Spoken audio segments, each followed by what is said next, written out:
fået til opgave at finde et højdepunkt i Odder ved hjælp af Pythagoras-sætningen for at finde ud af, hvor højt det er.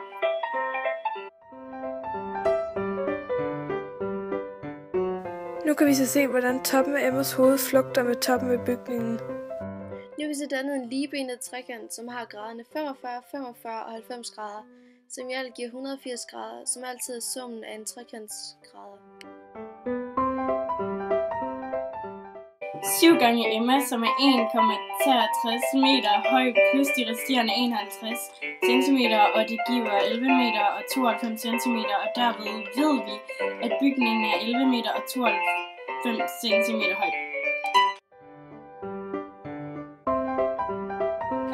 Lavet af Emma, Carla, Nema, Nicoline og Lærke.